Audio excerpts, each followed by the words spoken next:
Hello guys, and welcome back to another Redstone tutorial. Today's tutorial is going to be about logic gates.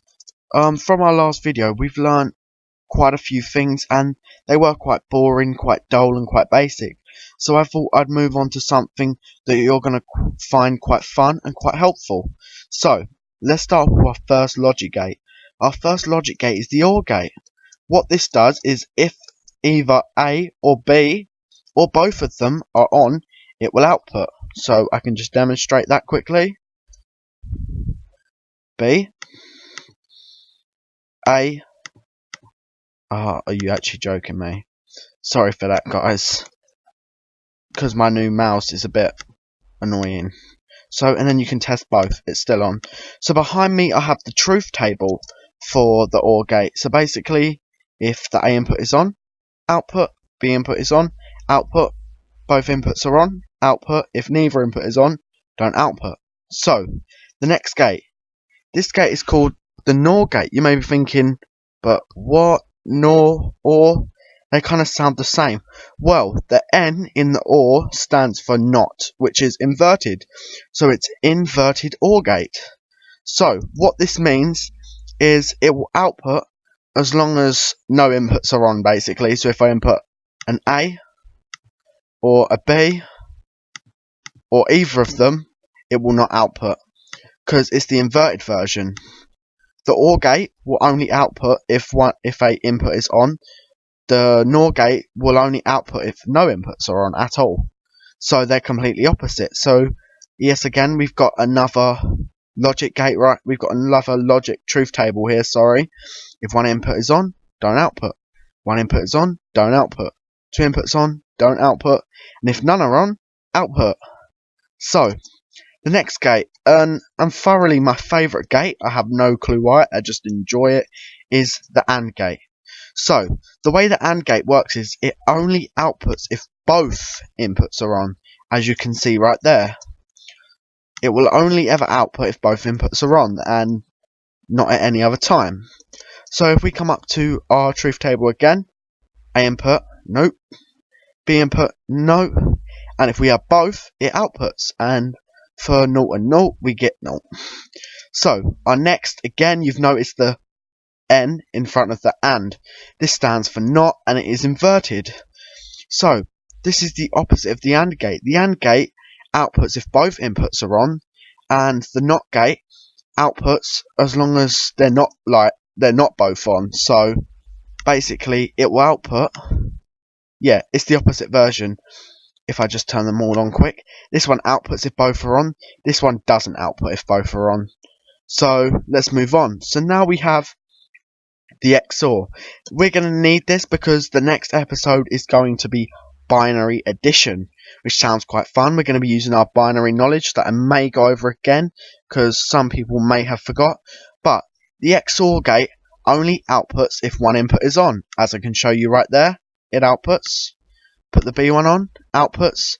And if I do both, it does not output. So it actually looks like an X, which is quite funny. I've always found the way it looks like an X. So as we can see here, A, we output. B, we output. AB, we don't output. And if we don't have any inputs in, we don't output. So let's move on to the next one. Again, the next one says XNOR. So again, it's inverted XOR. And the way you actually invert something is you add a thing called a NOT gate, which we'll go on to at the end. But we can test it again. It will only output as long as one input is not on. So if we do one input, it will not output. But if we do both or none, it will output. Like that. So I don't think there's a point in me showing you this testing table, but it's the same as the XOR, but opposite. So, let's move on to the next gate, which is quite a strange one, as you can see.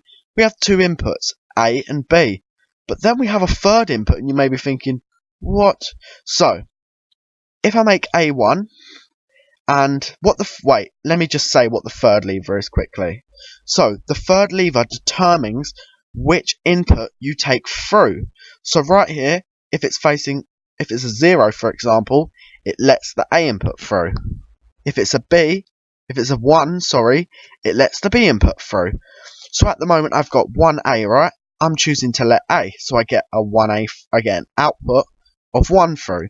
But if B is 0 and I say let B, it becomes a 0.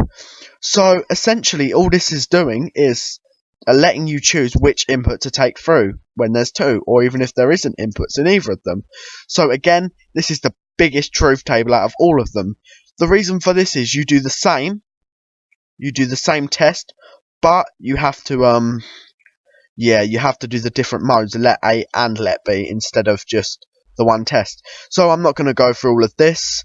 All I can tell you is it has an A input, a B input, and a C input, and a D output, because the C input is the third one.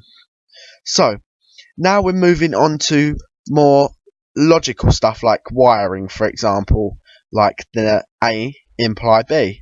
You may be thinking, well, that's a bit confusing. What is A imply B? Well, the word imply stands for overpower or powering, for example. So if A implies B, A powers B, for example. So as you can see, A powers B and B is on its own.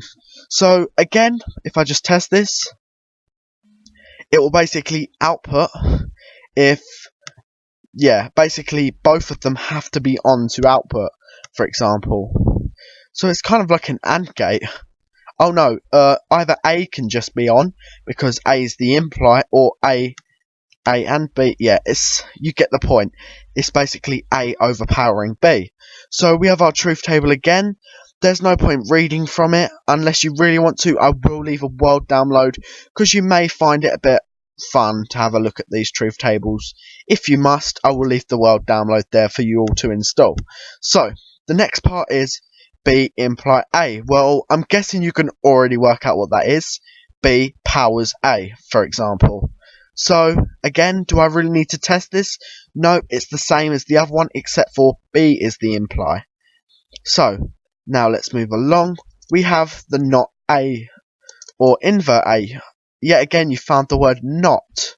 That means invert. It's written clearly there. So we're not using the B input for this one, but it still has to be there. But if I do that, if I enter a 1, I get a 0. If I enter a 0, I get a 1. And the same thing here, 1, 0, and if I input a 0, I get a 1. So again, we have the same thing, but not B. It basically means invert B, for example. So if I input a 0, get a 1, input a 1, get a 0. So now, our next one. Now, this is, again, you're going to be like, oh wow. A nimply B. You're going to be like, what? That's basically saying does not power. So it's basically saying A does not power B. So as you can remember before, this bit would mean B powers A, but then it's inverted. So actually they're both equals, for example. A does not power B. That's all that stands for, so it's inverted. So if I input an A, it outputs. If I input a B and an A, then it won't output. It will only output if only A is on. So you can see it still doesn't even output then. So right there. So now we can move on to the next one, which is B nimply A. Same thing, but B is our nimply. So if I power B, only when B is powered will the output turn on. So now the moment of truth, the NOT gate. Again, it's what puts the N in front of all of these sentences. It is literally a redstone torch. All that does is it inverts the answer. So if I input a 1, I get a 0. If I input a 0, I get a 1. So what you have to notice is, can you see this part on its own is normal, it's the imply, but then to invert it, all you do is add a NOT gate, which becomes nimply. So again, nimply, and if we move on again, we get to here, which is XNOR. We've added a NOT gate to make NOR. Then here we've added NAND to make an inverted AND. Then here, NOR, we added a NOT gate to make NOT. So I hope this video was quite useful to you. It would be good if you installed the world and you sort of got to understand and know how to use these things. For the next episode is going to be binary adders, I'm pretty sure of that. And I have to say thank you for watching. Please help support my channel, subscribe, like, even comment and share. And thank you for watching. The world download will be in the description. Goodbye.